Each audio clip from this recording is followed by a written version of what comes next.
Salut les amis, que ce soit en studio ou en reportage, on pense souvent que la casse matérielle est ce qui grève le plus votre budget. Je vais vous montrer que plein de petites erreurs faites régulièrement, c'est ça qui va diminuer énormément la pérennité de votre entreprise. Ceci est mon studio, c'est mon lieu de travail, mais comme vous le savez peut-être, j'y organise aussi des stages photos. Je le mets aussi en location pour des photographes professionnels, des photographes amateurs, des créateurs d'UGC, des vidéastes qui tournent des clips. Et je vois quand même pas mal de petites erreurs. Alors, c'est des petites erreurs qui vont augmenter votre post-production, qui peuvent entraîner des casses matérielles ou qui vont petit à petit abîmer votre matériel et que cela va faire en sorte de diminuer considérablement votre rentabilité. Alors, je vais vous parler de 5 erreurs, les 5 erreurs que je vois tout le temps. Bien entendu, si vous avez en tête d'autres erreurs, n'hésitez pas à les indiquer en commentaire. D'ailleurs, en préparant cette vidéo, j'ai repensé à 2 erreurs qui sont peut-être des erreurs minimes, mais je me dis que si jamais j'en ai à nouveau 5, je referai une vidéo si ce format vous plaît. La première erreur que je vois très souvent, ce sont les objectifs qui sont laissés à l'air libre. Alors, autant avoir un objectif dont la lentille est laissée à l'air libre ne me perturbe pas trop, mais une chose que je vois très souvent, ce sont les objectifs qui sont laissés à l'air libre du côté appareil photo. Et ça, j'en vois vraiment très souvent.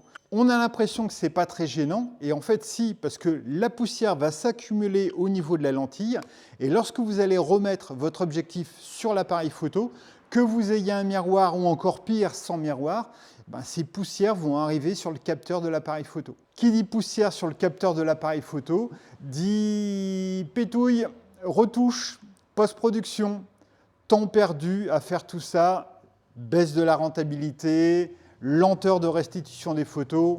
Je vous renvoie vers la petite vidéo où je vous disais que je ne retouche pas, ou en tout cas je retouche peu.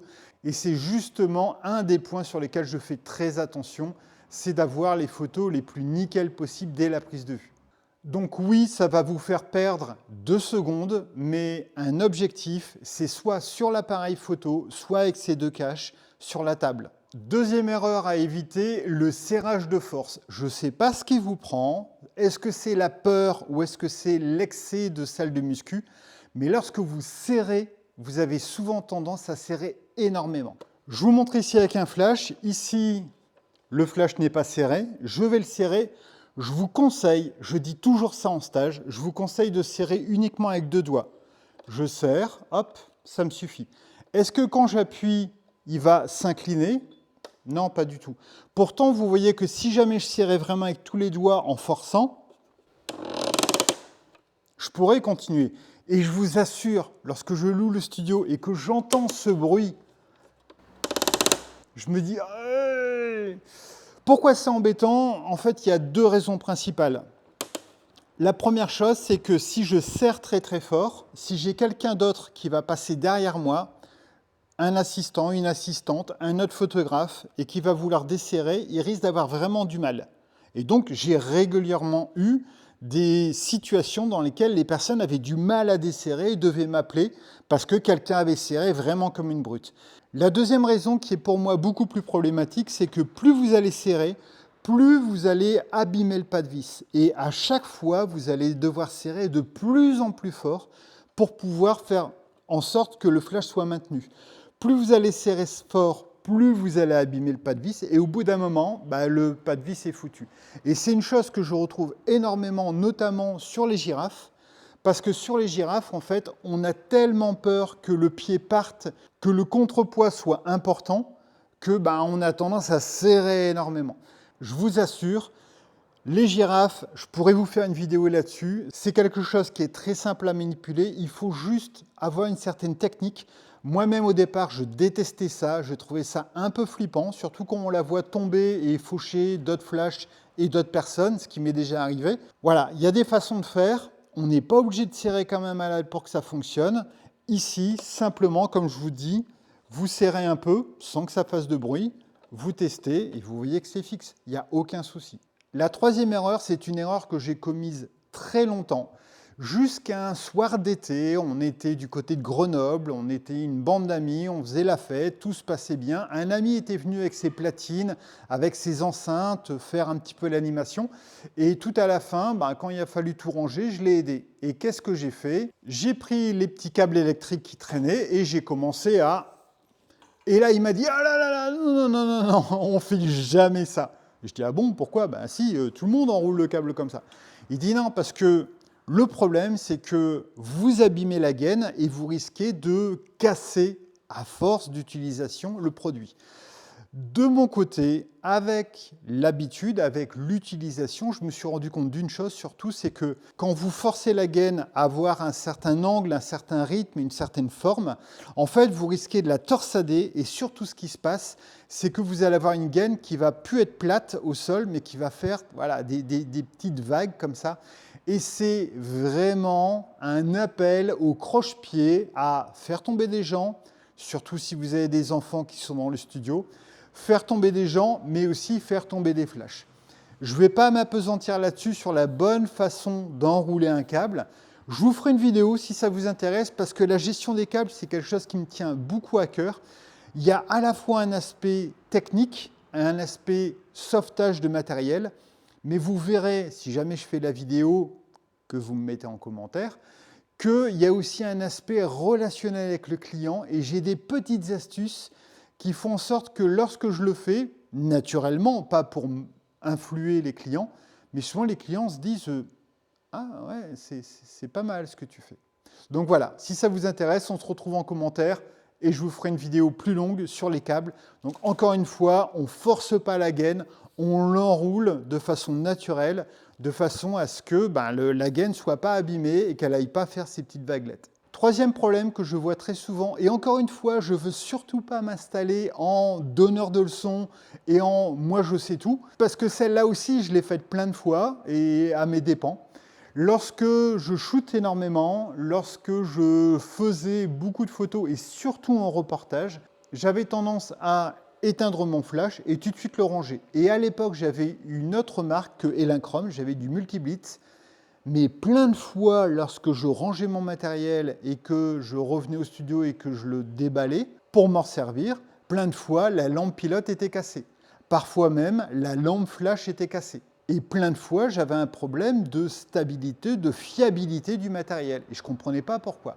Jusqu'au jour où quelqu'un qui avait aussi du Multiblitz m'a dit « Mais Pierre, tu sais, quand tu utilises beaucoup tes flashs, ils sont très chauds.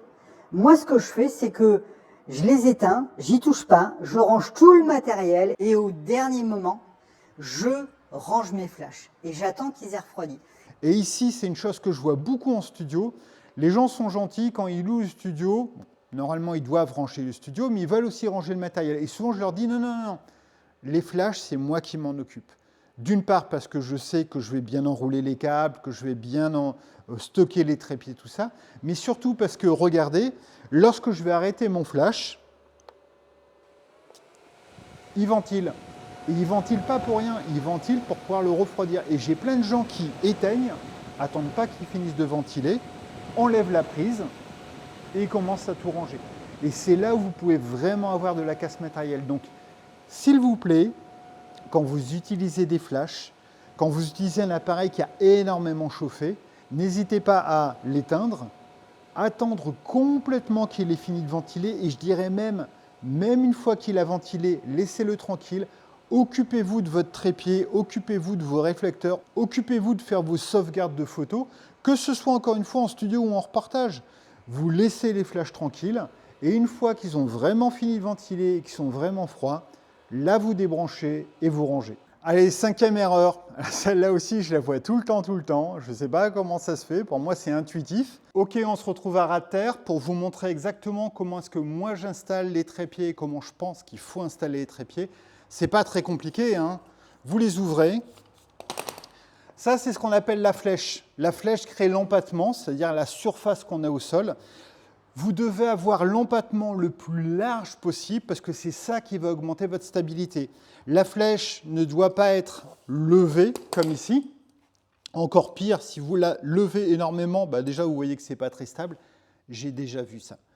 Vous ne devez pas avoir la flèche qui est comme ça, même si elle est un peu plus stable, en fait, on se rend compte que si jamais on pousse, je ne pensais pas que ça partirait si vite, si on pousse un tout petit peu la hauteur, ben, il n'y a pas l'empattement. La chose à retenir, c'est que cette partie-ci doit simplement être parallèle au sol. Donc dans ce cas-là, je vais la relever. Pas la relever trop, parce qu'encore une fois, je perds de la surface et de la stabilité.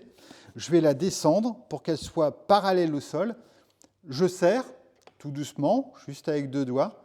Et là, comme ça, je sais que je suis stable. Et si jamais je redonne un petit coup, je peux même aller assez fort, ben, il y a moins de chances pour que ça tombe. Vous voyez la différence entre comme ça, où je tape et ça ne bouge pas du tout, et un empattement très faible. La seule raison pour laquelle vous pourriez vouloir un empattement très faible, c'est parce que vous êtes en train de faire des photos chez quelqu'un. Il y a très peu de place pour aller mettre votre pied photo. Et dans ce cas-là, vous dites, ben, j'ai un petit endroit, donc je vais essayer de prendre le moins de place possible. Dans ce cas-là, vous allez mettre un contrepoids, vous allez mettre une gueuse. Mais si jamais vous avez la place et que vous faites ça, ben, le moins de petit, ben voilà, d'accord? Vous voyez vraiment la différence de stabilité. C'est vraiment une chose à retenir. Essayez d'avoir l'empattement le plus large possible avec cette partie-ci de la flèche qui est parallèle au sol. C'est ça qui vous donnera la plus grande stabilité. Et encore une fois, vous ne faites pas forcément attention, mais quelqu'un peut très facilement taper dans un trépied parce qu'il n'a pas fait attention, il n'a pas vu, parce que vous utilisez un flash avec un parapluie, je l'ai vécu, vous le mettez en extérieur pour récupérer la lumière qui passe par la fenêtre, on faisait des photos de déco, un petit coup de vent et boum, ça tombe, d'accord? Donc, solidifiez tout ça et vous économiserez des flashs. Voilà, je pense que vous vous rendez compte maintenant que ces 5 points sont des points qui semblent anodins mais qui peuvent augmenter votre rentabilité, diminuer la post-production, limiter les casses matérielles que ce soit à court terme ou à long terme. Je suis persuadé, parce que j'en ai 2 en tête, qu'il y a encore plein de toutes petites erreurs que vous commettez, que vous voyez commettre. Donnez-moi en commentaire des idées par rapport à tout ça et si à nouveau j'en ai 5, j'en ai déjà 2, si j'en ai 5, je vous referai une vidéo.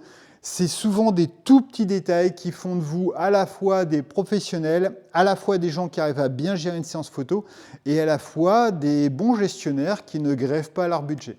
À très bientôt et on se retrouve en commentaire.